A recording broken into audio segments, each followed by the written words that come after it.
बिस्मिल्लाहिर्रहमानिर्रहीम। Orient college दलगंग की तरफ से ऑनलाइन लेक्चर्स के सिलसिले में फ़र्स्ट ईयर केमिस्ट्री के अगले लेक्चर के साथ मैं पेश खिदमत हूँ। आज हम चैप्टर का आखिरी टॉपिक पढ़ने जा रहे हैं और टॉपिक है solubility product principle. Solubility product क्या है? किसी स्पारिंगली सॉल्युबल साल्ट के लिए उसके कैटाइन और एनाइंस की कंसंट्रेशन का जो प्रोडक्ट होता है वो किसी ख़ास टेम्परेचर पर कांस्टेंट रहता है irrespective of concentration of salt taken. तो ये जो एक कांस्टेंट क्वांटिटी है इसको सॉल्युबिलिटी प्रोडक्ट कहा जाता है और जो लॉ या जो रूल इसको गवर्न करता है उसे सॉल्युबिलिटी प्रोडक्ट प्रिंसिपल कहते हैं। तो सॉल्युबिलिटी प्रोडक्ट क्या है?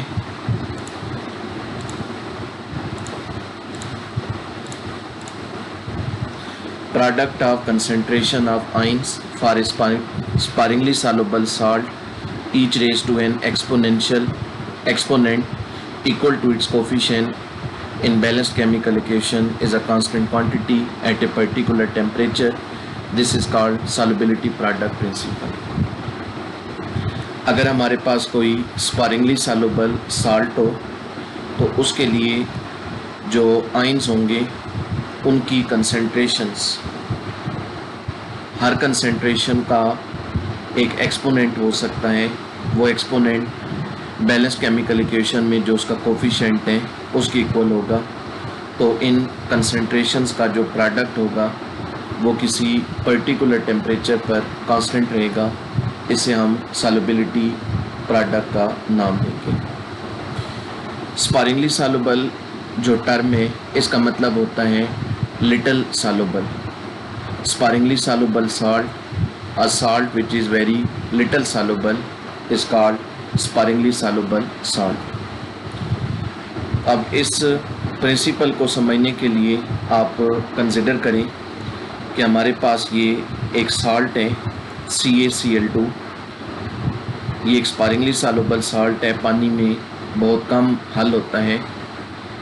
अगर हम इसे पानी में ऐड करें और मिक्सचर को स्टिर करें तो इसकी कुछ अमाउंट डिज़ॉल्व हो जाएगी और इसकी डिसोल्यूशन से ये दो आइंस बनेंगे, कैल्शियम आयन और क्लोराइड आयन।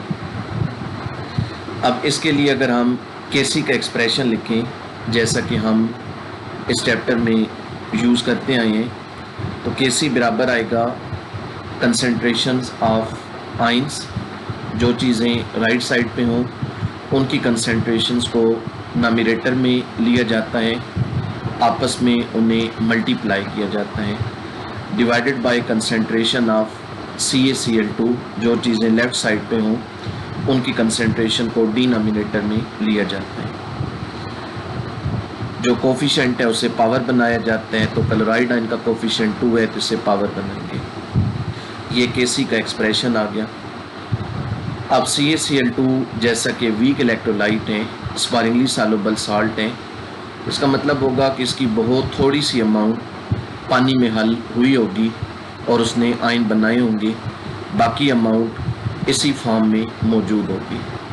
तो फिर हम कह सकते हैं कि before and after ionisation CaCl2 जो है इसकी कंसंट्रेशन में, इसकी अमाउंट में इतनी कमी वाकई नहीं होगी। मसलन फ़र्ज़ करें कि इसके 1000 मोल हैं और उसमें से सपोज़ 1 मोल डिज़ॉल्व हो गया तो बाकी 999 बच गए। अब 999 और 1000 में कोई बहुत बड़ा फ़र्क नहीं है, तो हम कह सकते हैं कि कंसंट्रेशन CaCl2 की पहले भी हुई थी और बाद में भी हुई।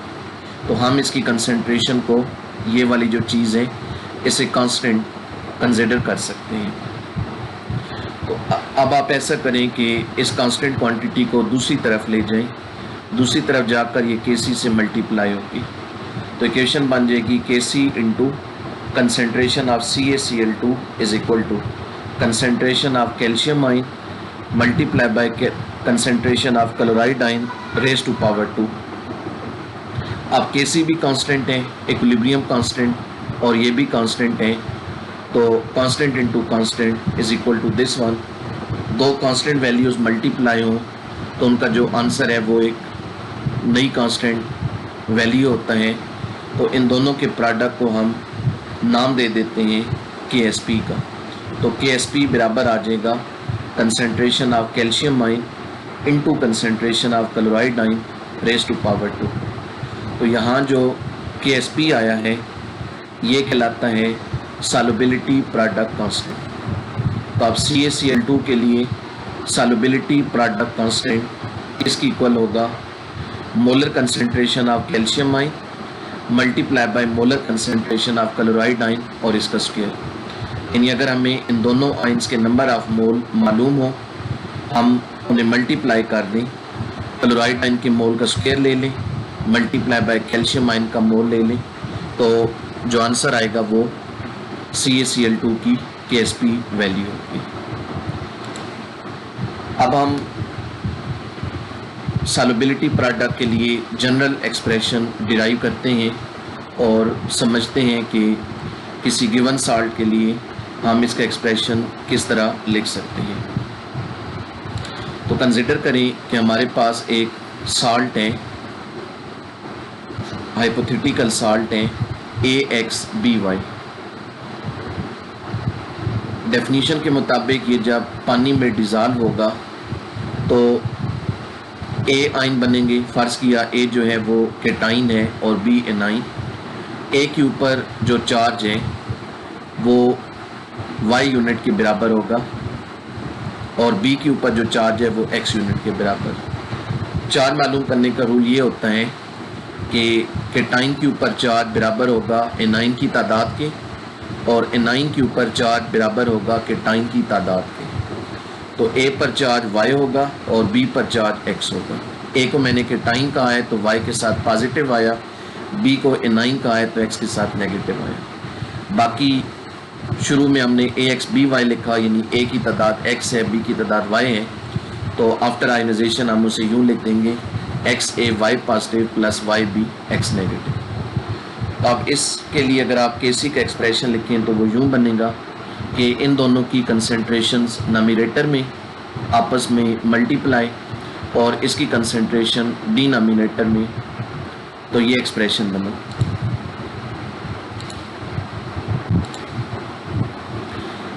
अब अगर AXBY एक वीक इलेक्ट्रोलाइट हो, स्पारिंगली सॉल्युबल साल्ट हो, तो इसकी concentration before and after ionization तकरीबन कांस्टेंट रहेगी। तो हम इसे कांस्टेंट वैल्यू कंसिडर कर लेते हैं और साथ में ये करते हैं कि इसको लेफ़्ट साइड पर ले जाते हैं, Kc से मल्टीप्लाई कर देते हैं, तो फिर ये इक्वेशन इस फॉर्म में आ जाएगी। लेफ़्ट साइड पे ये दोनों कांस्टेंट हैं तो ये दोनों मल्टीप्लाई होंगे तो आंसर एक नया कांस्टेंट होगा, तो वो कहलाएगा Ksp। तो Ksp बराबर आएगा concentration of A raise to power X multiply by concentration of B raise to power Y। तो Ksp का एक्सप्रेशन लिखना हो किसी गिवन साल्ट के लिए तो तरीका क्या होता है, दो जो आयन होते हैं उनकी कंसंट्रेशंस को आपस में प्रोडक्ट की सूरत में लिखा जाता है, मल्टीप्लाई की सूरत में, और जो उनकी तादाद होती है उससे उनकी पावर बनाया जाता है। मसलन MgCl2 होगा, उसमें Mg की तादाद 1 और Cl2 की तादाद 2, तो Ksp आएगा concentration of Mg ion into concentration of Cl ion, और Cl आयन की कंसंट्रेशन की पावर 2 हो जाएगी क्योंकि उसका कोफिशिएंट 2 है। अब कुछ मज़ीद एग्जांपल लेते हैं। मसलन PbCl2 है, PbCl2 के लिए Ksp का एक्सप्रेशन ये बनेगा concentration of lead ion multiply by concentration of chloride ion raise to power 2। इसी तरह कैल्शियम हाइड्रोक्साइड है, इसके लिए Ksp आएगा concentration of calcium ion into concentration of OH ion raise to power 2। OH ion का coefficient 2 है तो power 2 बन गई। सॉल्युबिलिटी प्रोडक्ट के एक्सप्रेशन को लिखने का तरीका हमने पढ़ लिया। इसके बाद हम सॉल्युबिलिटी प्रोडक्ट प्रिंसिपल की एप्लीकेशंस को पढ़ेंगे। इसकी हमें दो एप्लीकेशंस मिलती हैं। पहली एप्लीकेशन है determination of KSP when solubility is known. अगर हमें किसी सॉल्ट के लिए उसकी सॉल्युबिलिटी पता हो तो हम उसकी KSP वैल्यू मालूम कर सकते हैं। और दूसरी एप्लीकेशन है determination of solubility when KSP is known. अगर हमें किसी सॉल्ट की KSP वैल्यू पता हो तो हम उसकी सॉल्युबिलिटी को डिटरमिन कर सकते हैं। ये दोनों एप्लीकेशन जो हैं इनमें न्यूमेरिकल क्वेश्चन इन्वॉल्व है, मैथमेटिकल कैलकुलेशन इन्वॉल्व है। तो हम न्यूमेरिकल एग्जांपल की मदद से इन दो एप्लीकेशंस को एक्सप्लेन करेंगे। जी, हमारे पास एग्जांपल नंबर 6 है। पहली एप्लीकेशन हम पढ़ने जा रहे हैं determination of KSP from solubility. अगर हमें सॉल्युबिलिटी मालूम हो तो KSP की वैल्यू कैसे फाइंड करते हैं। इस मकसद के लिए एग्जांपल नंबर 6 है। The solubility of PbF2 at 250 centigrade is 0.64 gram per litre. Calculate KSP of PbF2। PbF2 lead fluoride, इसकी हमें सॉल्युबिलिटी बताई गई है 25 सेंटीग्रेड पर 0.64 ग्राम पर लीटर। तो हमने इसकी KSP वैल्यू को फाइंड करना है। फर्ज किया कि सॉल्युबिलिटी जो है उसे हम S का नाम दे देते हैं, तो वो हमें दी गई है 0.64 ग्राम पर लीटर। अब जो KSP का एक्सप्रेशन होता है उसमें हम एटाइन और एनाइन की मोलर कंसंट्रेशंस लेते हैं। मोलर कंसंट्रेशन मीन मोल पर लीटर। तो अब ज़रूरी है कि ये जो सॉल्युबिलिटी है इसे भी आप मोल पर लीटर में कन्वर्ट करें। ये भी ग्राम पर लीटर में है, आप इसके मोल फाइंड कर लें तो फिर हम इसे मोल पर लीटर में कन्वर्ट कर सकते हैं। उसके लिए मोलर मैस चाहिए होगा।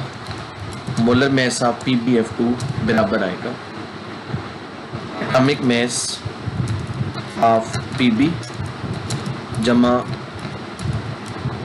Atomic mass of F multiply by 2। तो ये बनेगा 207 प्लस 19 मल्टीप्लाई बाय 2। लेड का 207 है, फ्लोरीन का 19 है। 207 प्लस 38 तो ये बन जाएगा 245। ये आया है मोलर मैस, इसकी यूनिट होती है ग्राम पर मोल। तो सॉल्युबिलिटी जो है वो गिवन है 0.64 ग्राम पर लीटर। अगर हम इसे मोलर मैस से डिवाइड कर दें तो ये मोल पर लीटर में चेंज हो जाएगी। तो 0.64 डिवाइडेड बाय 245 मोल पर लीटर। तो इस तरह हम इसकी यूनिट को चेंज कर देंगे। मोलर मैस से डिवाइड करेंगे तो यूनिट ग्राम पर लीटर से मोल पर लीटर हो जाएगी। अब इसे हम मालूम कर लेते हैं, सॉल्व कर लेते हैं। 0.64 डिवाइडेड बाय 245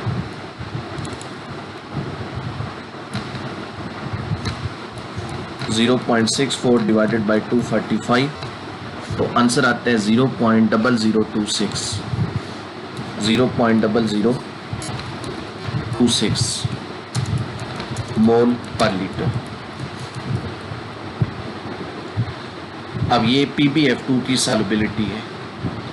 सॉल्युबिलिटी का ये मतलब है कि अगर हमारे पास PbF2 का 1 लीटर हो, ये 1 लीटर को रिप्रेजेंट करते हैं। अगर हमारे पास सॉल्यूशन का 1 लीटर हो तो उसमें PbF2 के जो ज़्यादा से ज़्यादा मोल डिज़ॉल्व हो सकते हैं वो इतने हैं।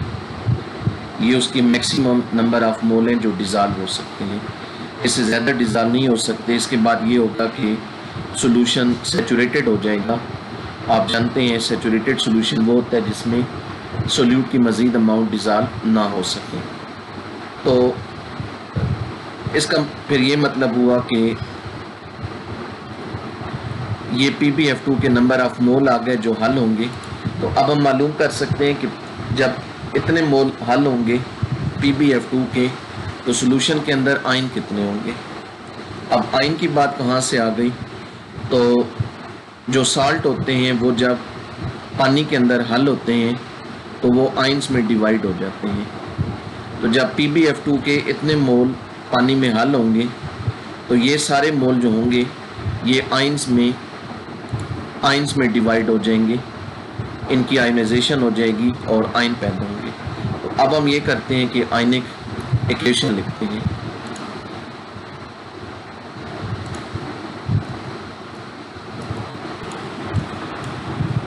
तो मैं PbF2 के लिए आयनिक इक्वेशन लिखने लगा हूँ। PbF2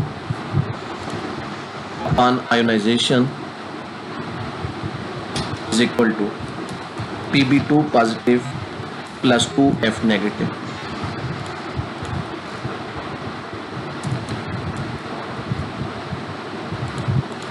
इस तरीके से पानी में PbF2 की आयोनाइजेशन होगी और आयन पैदा होंगे। अब हम कंपैरिजन से मालूम करते हैं कि PbF2 के ये जो गिवन नंबर ऑफ मोल हैं इनसे आयन के कितने कितने मोल बनेंगे। तो आप तीनों को कंपेयर कर लें।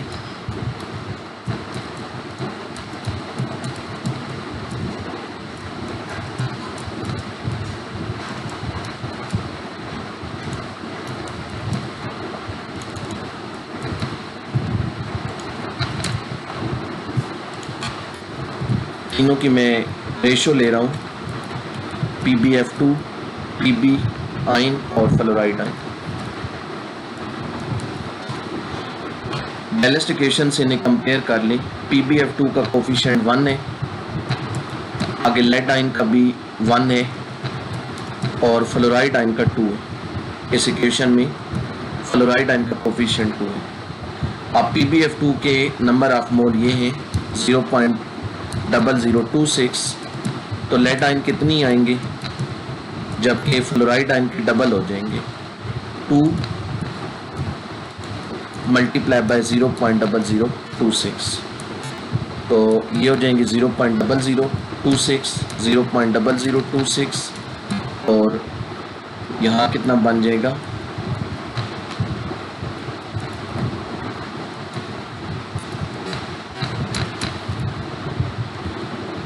ये हो जाएगा 0.0152,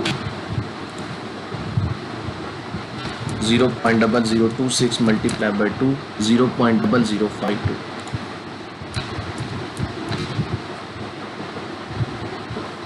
ये फ्लोराइड आयन के मोल आ गए। तो अब हमें इन दोनों आयंस की कंसंट्रेशन या नंबर ऑफ मोल पता चल गए। तो hence concentration of lead ion ये 0.0026 और कंसंट्रेशन ऑफ फ्लोराइड आयन ये 0.0052। ये इनके नंबर ऑफ मोल आए और ये नंबर ऑफ मोल 1 लीटर में है, तो मोल पर लीटर को कंसंट्रेशन कहते हैं, तो इसलिए ये इनकी कंसंट्रेशन भी कहलाएंगी। अब हमें KSP चाहिए, KSP चाहिए तो KSP का एक्सप्रेशन लिखें इस साल्ट के लिए। तो KSP बराबर आएगा concentration of lead ion into concentration of fluoride ion और रेज़ टू पावर 2। मैंने आपको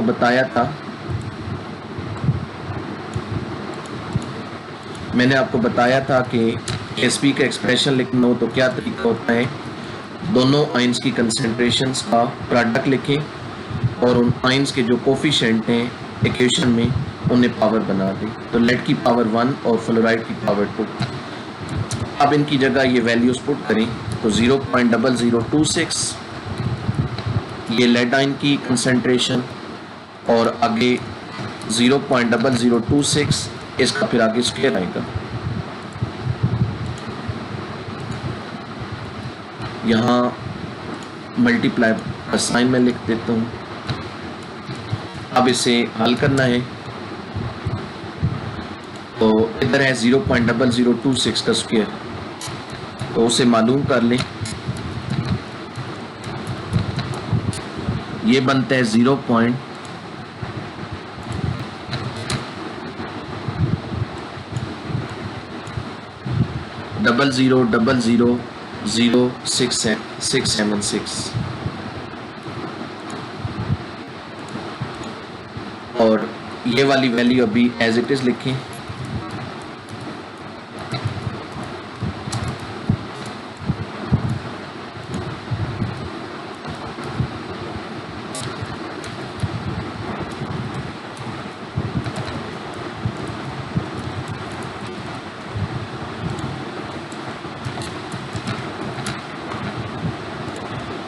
अब इन दोनों को मल्टीप्लाई कर दें।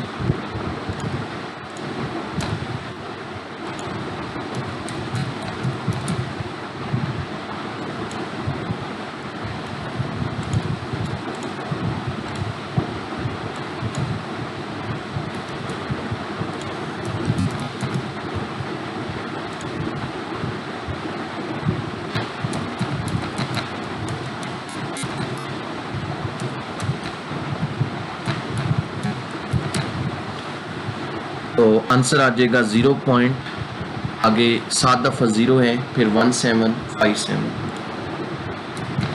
0 0 0 0 0 0 0 और उसके बाद आता है 175 तक हम ले जाते हैं। ये KSP के लिए आंसर आया। इसे अगर आप पावर के अंदाज में लिखना चाहें तो इसे आप यूँ लिख सकते हैं कि 1.75 और 3 4 5 6 7 इंटू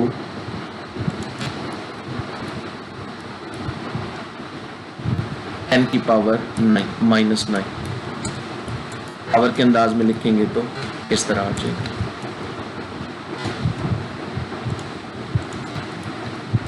तो ये गिवन साल्ट के लिए KSP की वैल्यू हो गई।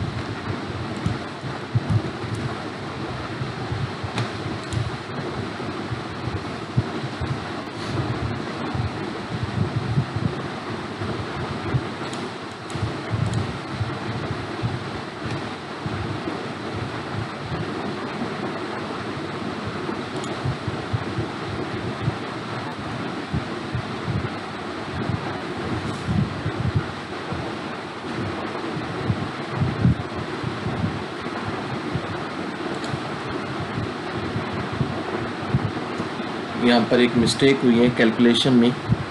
फ्लोराइड आयन की कंसंट्रेशन ये आई थी, इसको मैंने गलत लिया है। 0.0052 इसका स्क्वायर लेंगे। 0.0052 इसका स्क्वायर 0.000027। अब इन्हें मल्टीप्लाई करें, ये बनते हैं 7 दफ़ा 0 और फिर 703।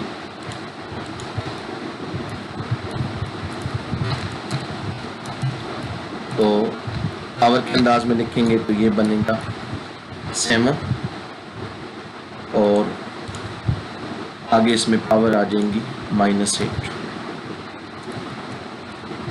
ये आंसर आएगा।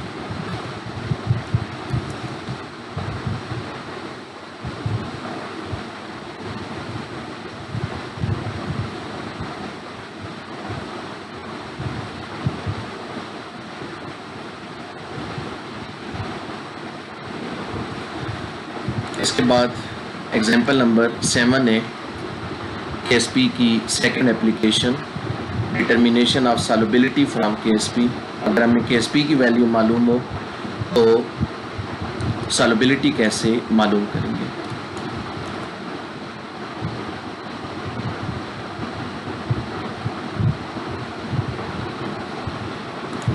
तो हमारे पास है एग्जाम्पल नंबर 7।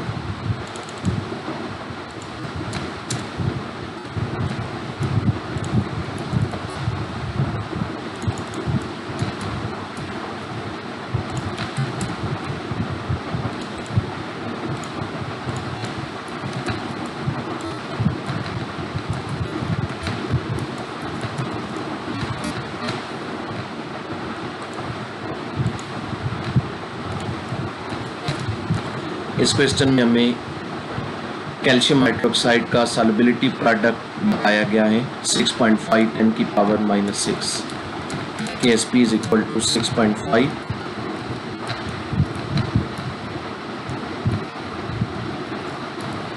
इंटू 10 की power -6।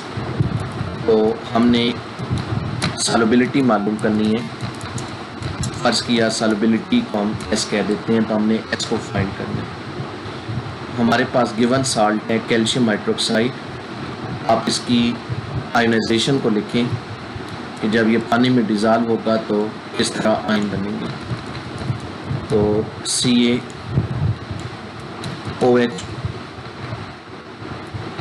Whole twice is equal to calcium ion बनेंगे और 2 हाइड्रोक्सिल आयन बनेंगे। ये इसकी आयोनाइजेशन है। अब इसके लिए KSP को लिखें। KSP का एक्सप्रेशन KSP बराबर आएगा concentration of calcium ion multiply by concentration of OH ion और रेज़ टू पावर 2।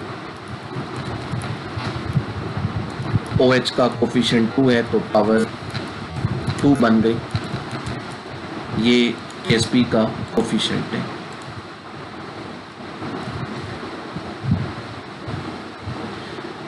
अब KSP की जो राइट साइड है इसमें ये 2 कंसंट्रेशंस आ रही हैं। कंसंट्रेशन के यूनिट होते हैं मोल पर लीटर। दूसरी तरफ जो सॉल्युबिलिटी है जिसको हमने मालूम करना है उसके भी 2 तरह के यूनिट होते हैं। एक होता है ग्राम पर लीटर और एक होता है मोल पर लीटर।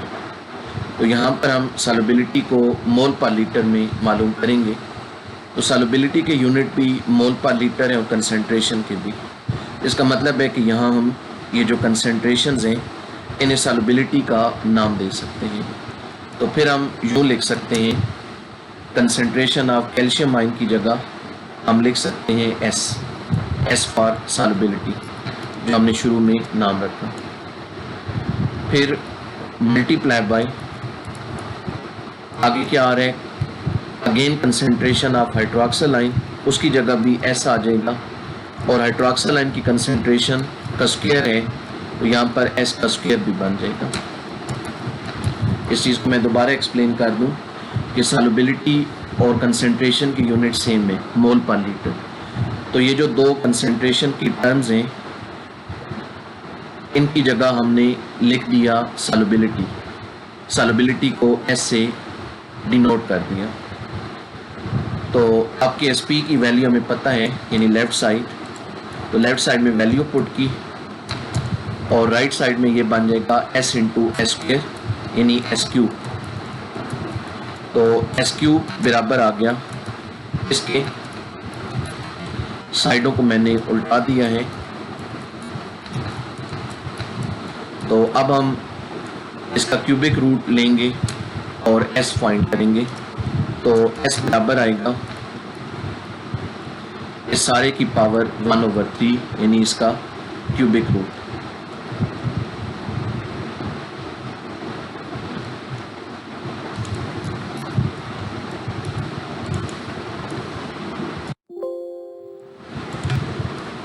सिक्स 6.5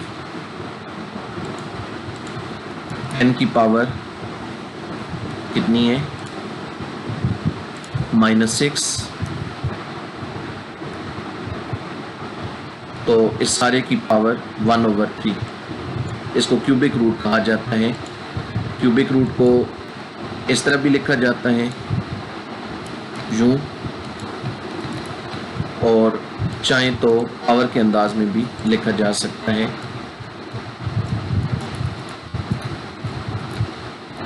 यानी आप इसे यूं भी लिख सकते हैं कि इसकी पावर 1/3।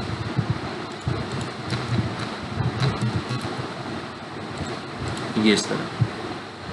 तो एस क्यूब का क्यूब ख़त्म करने के लिए हमने दोनों तरफ ये पावर ले ली। अब इसे आप डायरेक्ट कैलकुलेटर से सॉल्व कर लेंगे। 6.5 10 की पावर -6 का क्यूब रूट।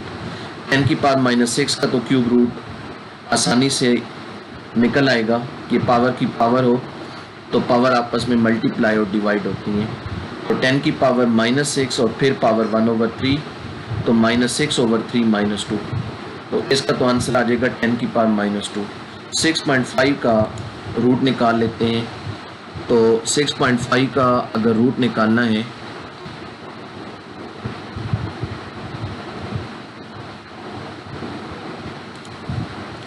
तो इसमें ये एक बटन होगा, अक्सर कैलकुलेटर में इस तरह होगा कि रूट ऑफ x और बाय y होगा। y से मुराद आप कोई भी रूट हो सकते हैं, square root, cube root, fourth root, fifth root वगैरह। तो इसको आप मालूम करने का तरीका ये होगा कि पहले आप नंबर एंटर करें,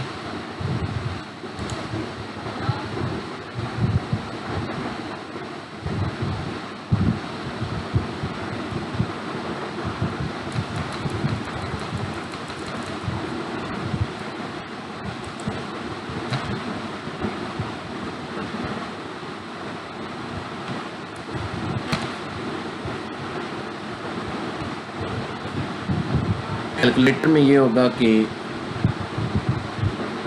जो आपके साइंटिफिक कैलकुलेटर हैं उनमें ये होगा कि पहले आप 3 का बटन प्रेस करेंगे, फिर इस तरह का बटन होगा या एक्स क्यूब का बटन होगा, कोई एक बटन होगा, उसे शिफ्ट के साथ प्रेस करना है और वो प्रेस करने के बाद फिर 6.5 को टाइप करना है। यहाँ थोड़ा तरीका मुख्तलिफ है, मैं इसको और तरीके से मालूम करता हूँ। इसका आंसर आ जाएगा 1.175 और जैसा कि मैंने कहा कि पावर 10 की पावर -2 बन जाती है। तो ये आ गई solubility, hence solubility is equal to this one. और अब इसके यूनिट होंगे मोल पर लीटर। तो यानी उस सॉल्ट की जो सॉल्युबिलिटी है वो 1.175 10 की पावर -2 मोल पर लीटर है, यानी 1 लीटर में उसके ज़्यादा से ज़्यादा इतने मोल डिज़ॉल्व हो सकते हैं। तो ये इस तरीके से हमने KSP की गिवन वैल्यू से सॉल्युबिलिटी को फाइंड कर लिया। तो सेम इसी तरह के 2 क्वेश्चन एक्सरसाइज में हैं, वो आपकी असाइनमेंट है। एक्सरसाइज में जो लास्ट पेज है चैप्टर का, पेज नंबर 406, उसमें क्वेश्चन नंबर 24 और 25। क्वेश्चन 24 जो है वो एग्जाम्पल 6 की तरह का है